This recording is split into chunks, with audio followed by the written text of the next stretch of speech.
बस जैसे हिचकी आए तुम्हें छोरा छोरी याद कर रहा है, उसी तरह अपने नजदीक में अगर तुम्हें सूचना मिल जाए कि शिव पुराण की कथा हो रही है और तुम्हारा मन जाने का कर जाए तो समझ लेना कि शंकर जी याद कर रहा है, शिव जी याद कर।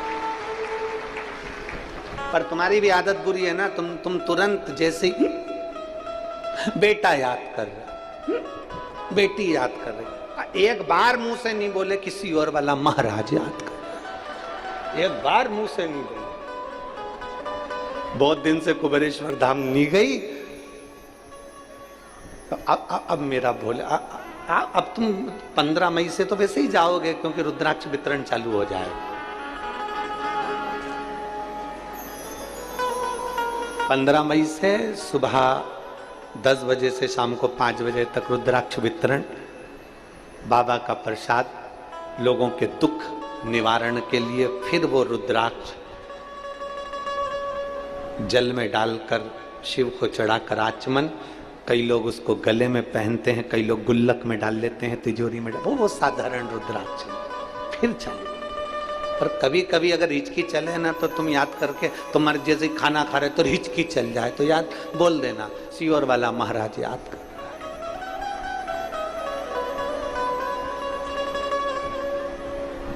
पर तुम उनके सामने मत बोल देना, नहीं तो पति कहेंगे तेरे को सियोर वाला बड़ा लगा, तो तुम कह देना हमारा भाई है।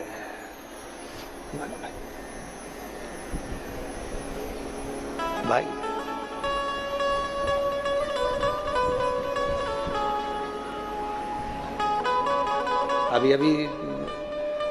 अभी हम जब सियोर में थे तो एक महिला 15 दिन से सियोर में रह रही, तो कार्यकर्ताओं ने कहा ये अम्मा अभी बहुत बुजुर्ग थी, वो लगभग 65-70 साल की। तो हमने उससे पूछा कि कोई आके बोला गुरुजी वो जा ही नहीं रही है, वो तो 15 दिन से रह रही। हमने जाके पूछा क्यों री जीजी तू क्यों नहीं जा रही? तो क्या माए के आए, साड़ी कौन देगा? बड़ा भारी था।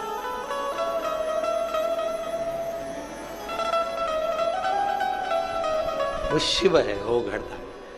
देवऋषि नारद की चित्तवृत्ति में बैठ गई बात और देवऋषि नारद ने सोच लिया जाना है मुझे शंकर के पास। सब दूर जाना सरल है और शिव के पास जाना कठिन है। गोवा घूमने जाओगे, अमरावती घूमने जाओगे, अकोला घूमने जाओगे, मुंबई घूमने जाओगे, पर परतवाड़ा का शमशान घूमने नहीं जाओगे।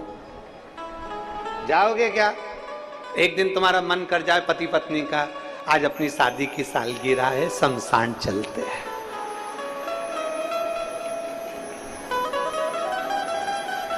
पत्नी बोलेगी सिर पे पल्लू लेके, पागल हो गए हो, बेवड़े हो, पागल हो गए हो, शादी की सालगिरह और कह रहे हो कि शमशान चलते।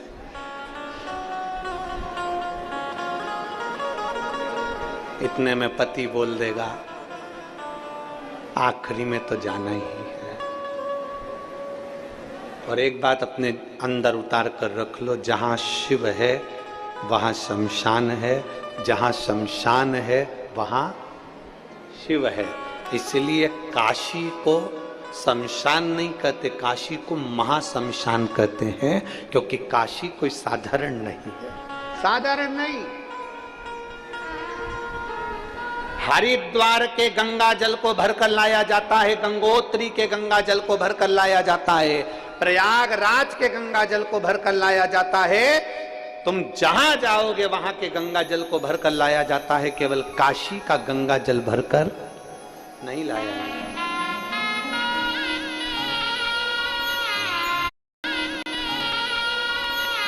काशी का गंगा जल भरकर क्यों नहीं लाते? क्योंकि काशी के गंगा जल में छोटे छोटे जीव होते हैं, उसकी रज में जीव होते हैं, उस काशी की भूमि पर जीव होते हैं। वो जीव गंगा के जल में होते हैं और ना जाने कितना उन्होंने पुण्य करा होता है, तब जाकर उनका काशी में जन्म होता है। और जन्म भी इसलिए लेते हैं कि काशी में प्राण छोड़ेंगे तो हमारा दूसरी बार जन्म नहीं होगा। और हम वो गंगा जल में अगर उनको भर कर ले आते हैं तो वो जीव भी हमको बद्दुआ देते हैं कि मैं तो मुक्ति के लिए काशी में रह रही थी, तू मुझे भर कर ले गया। मैं मेरे मोक्ष के लिए रह रही हूं, मैं मुक्ति के लिए रह रही हूं। शिव महापुराण की कथा कहती है ब्रज की रज में जाना तो ब्रज की रज को उठाकर नहीं लाना, गोवर्धन नाथ जी की परिक्रमा करने जाना तो गोवर्धन नाथ जी के शिलाखंड को मेरे गिरिराज बाबा को लेकर मत आना। आप किसी तीर्थ में घूमने के लिए जाना तो वहां की रज को लेकर मत आना। ना जाने उस रज में, उस जल में ना जाने कितने जीव होंगे जो तप कर रहे होंगे, साधना कर रहे होंगे और भगवान से प्रार्थना कर रहे होंगे कि आपके चरण की रज मिलेगी। कोई संत के चरण की रज, कोई सतगुरु के चरण की रज, कोई जीव के चरण की रज मिलेगी और कल्याण हो जाएगा। हाँ, अगर काशी में भी तुम्हें गंगा जल लाना है तो काशी के गंगा जल को लाने से पहले शंकर जी को समर्पित कर कर एक लोटा जल शिव को चढ़ा दो पहले, फिर वहीं से भरकर मेरे बाबा से आज्ञा लेकर उस काशी के जल को लेकर आ जाओ कि बाबा अब गंगा जी का जल नहीं, मुझे आपका चढ़ा हुआ मस्तक का जल लेकर जा रही हूं जो संपूर्ण जीवों का कल्याण करने वाला है। जिस काशी का केवल नाम उच्चारण ही हमारे जीव की कल्याण कर देता है। 5 बार काशी काशी बोला, जीव का उद्धार हो गया।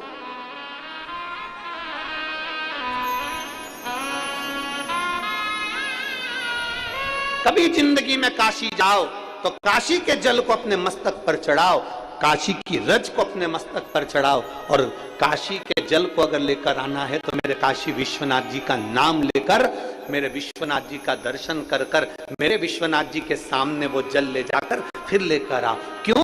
क्योंकि जब जल काशी विश्वनाथ जी के सामने जाएगा तो उस जल पर मेरे बाबा की दृष्टि पड़ जाएगी और हम जैसे जीवों का कल्याण होता है वैसे जल के जीवों का भी कल्याण हो जाएगा।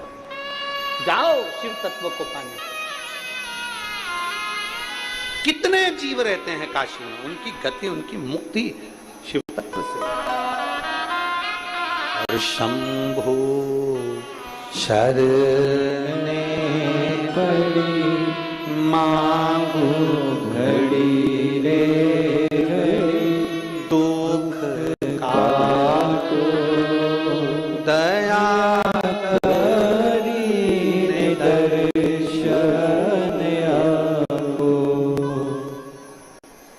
आज कौन सा वार है? क्या है आज? महीने की मासिक शिवरात्रि। और पक्की किस्मत लायो पट्टे पे लिखा के।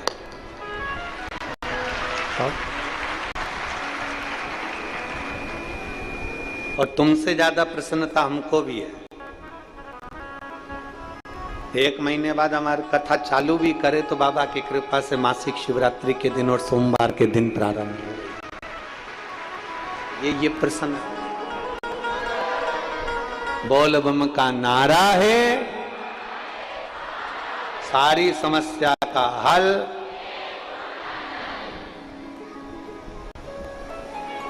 ये आपके साथ में हमारी भी प्रसन्नता है, शिव कृपा। इसीलिए कहते हैं आप कथा में बैठे हो मुस्कुराइए। घर पे जाने के बाद तो वैसे भी तुम सिंदूर चढ़े हुए भेरू हो जाते हो, मैं मुस्कुरा भी नहीं पाता।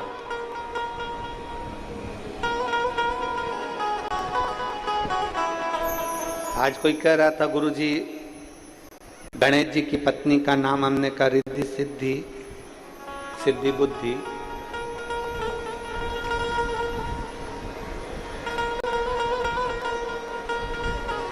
गणेश जी की पत्नी का नाम रिद्धि सिद्धि है पर अपनी पत्नी का नाम तो जिद्दी है। उनकी सिद्धि बुद्धि है।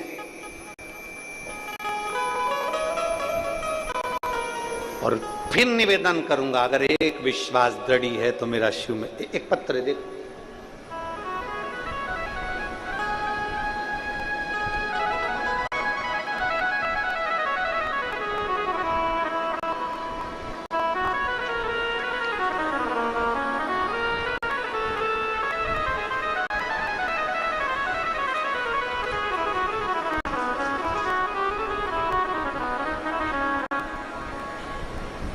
मेरा नाम प्रणाली सचिन सिर भाते, परतवाड़ा की रहने वाली हूं। कहीं बैठी हैं? हाथ हिला सकते हैं। और यदि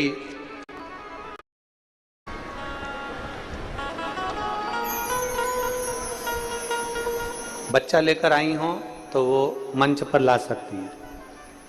अगर कहीं बैठी हो और बच्चा साथ में आया हो तो उसको ला सकते हैं।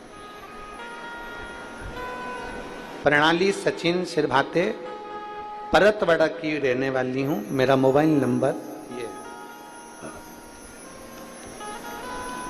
मैं बाबा को धन्यवाद देने के लिए आई हूं।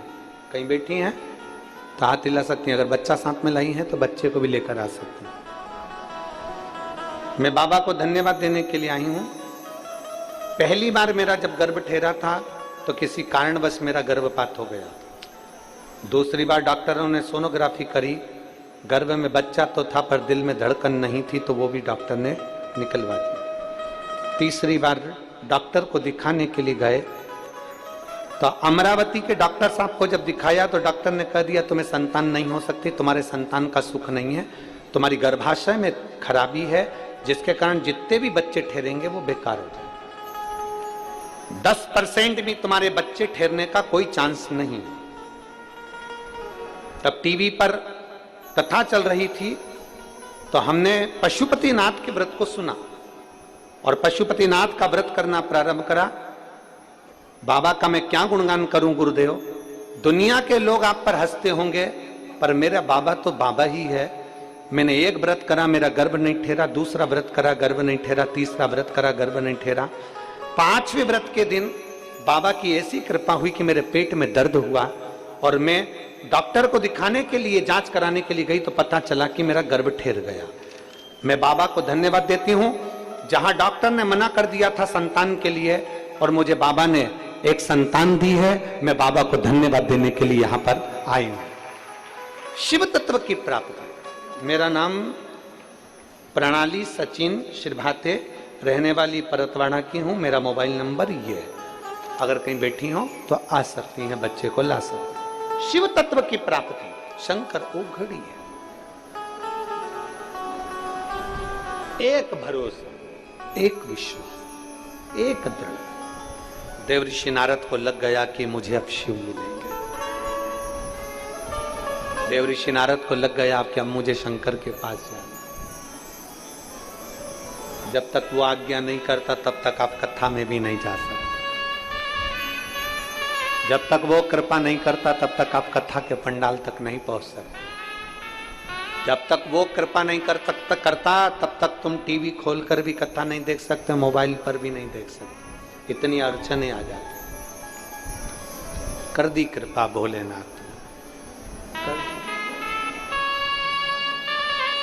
बहुत कृपा।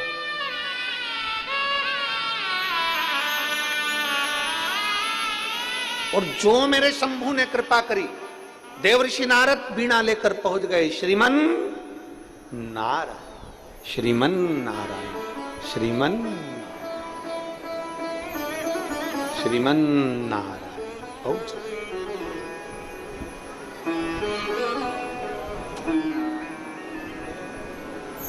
क्या बात है। अभी तक नारद जी को लगता था कि नेत्र बंद करके बैठे हैं, देखते भी नहीं है। शंकर भगवान तो उठते भी नहीं, देखते भी नहीं, बोलते भी नहीं। पर जैसे ही देवर्षि नारद पहुंचे, पहुंचते सही शंकर भगवान ने आंख नेत्र खोलकर पूछा, नारद तुम यहां कैसे आना हुआ, कैसे पधारे हो। नारद जी की आंख में से आंसू झलक गए।